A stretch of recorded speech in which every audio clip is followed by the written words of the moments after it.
since we shook you guys up, we tricked you just a little bit. I feel bad. I want to help you calm down.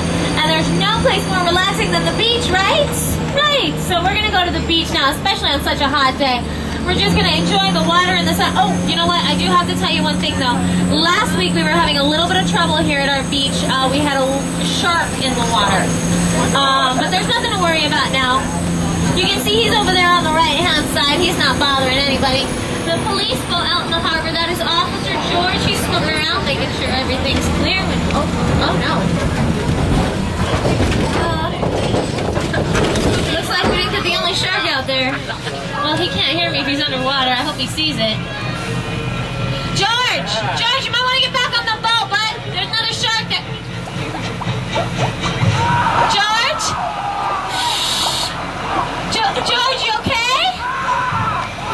Oh. He was my ride home. I'm really sorry that you guys had to see that. That is awful. That is so horrifying. But we are perfectly safe here on the tram. We're just going to hang out behind these gasoline tanks because that's not dangerous. And uh-oh. The shark's got a hold of the pier. Hang on.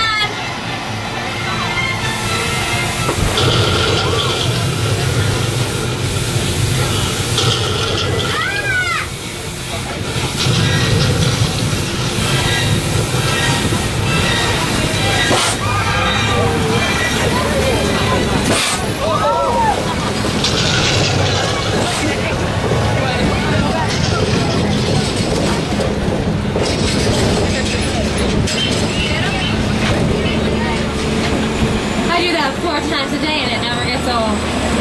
So great. We have the only shark in the world that does the backstroke. We love him. He's so great. He's very well behaved, very professional, very fun, very cool to hang out with.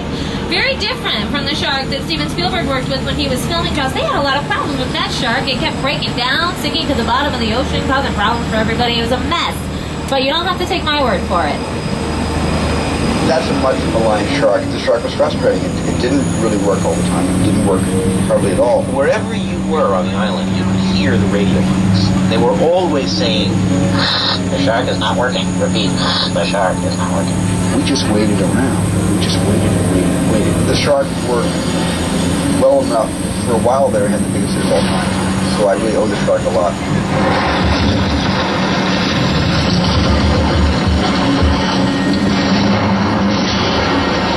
There's Steven Spielberg with the shark that made him a household name. The shark's name, by the way, was Bruce. He was named after Spielberg's attorney.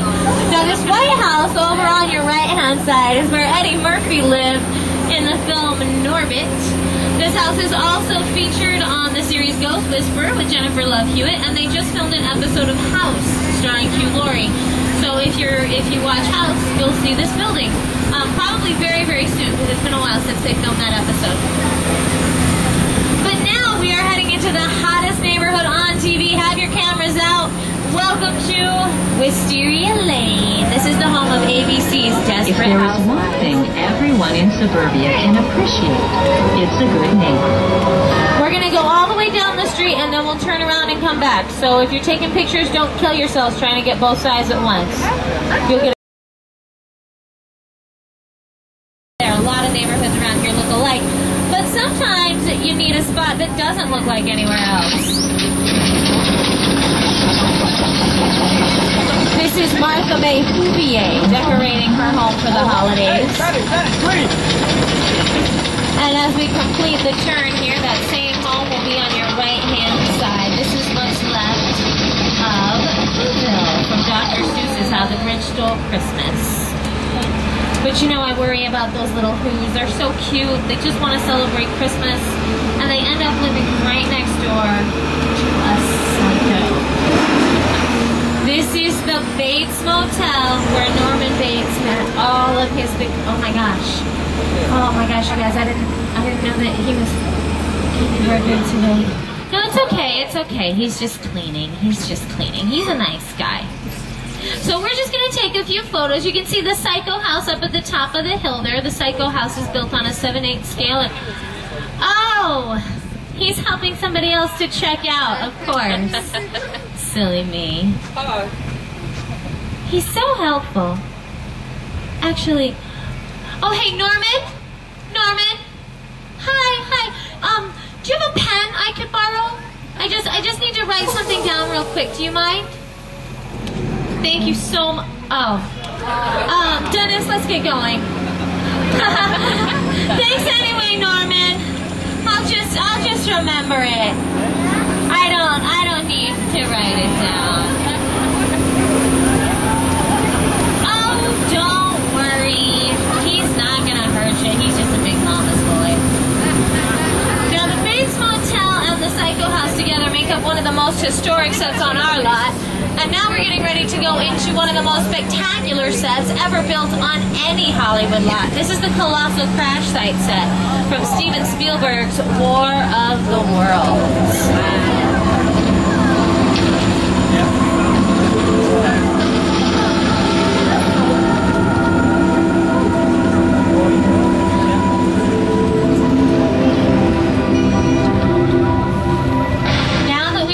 Stop. If there's anyone who would like to stand up and move around a little bit for photos, you're welcome to do that for just a couple minutes.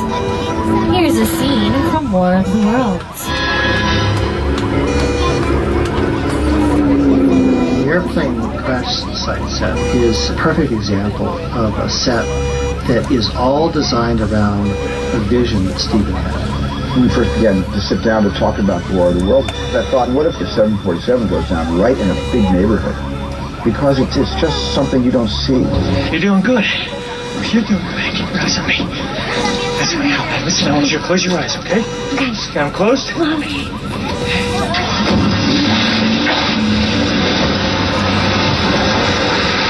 Robbie, get in. Get in.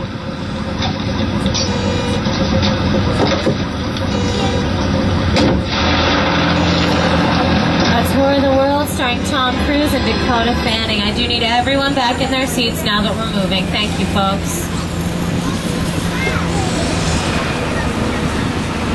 And now on a little bit of a lighter note.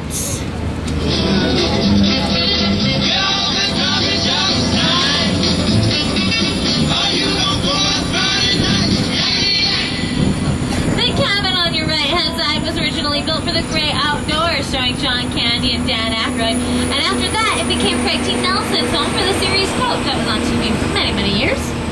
In the last few years, this cabin has been featured in episodes of Crossing Jordan, Las Vegas, ABC's Desperate Housewives. They just filmed an episode of Ghost Whisperer up here, and it's in lots and lots and lots of TV commercials. They like to use that cabin in ads a lot. You might be wondering about that big blue wall off in the distance. That blue wall is the largest freestanding backdrop in the entire world. We can paint any background we want up on that wall, and then if we want to, we can fill the pit up in front of it with water. Sometimes we don't. It depends on what we need. Once we've got everything all set, we can use it for amazing climactic scenes from movies like Jaws: The Revenge.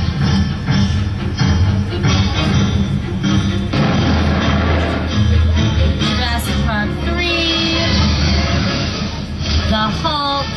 A few things that filmed a little bit more recently over there by Falls Lake. Just a couple years ago, if you saw National Treasure Book of Secrets, actually I think that was just last year, with Nicolas Cage.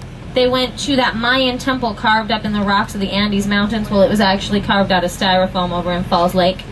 Also, The Biggest Loser, Season 6, they did a couple of stunts over there in Falls Lake.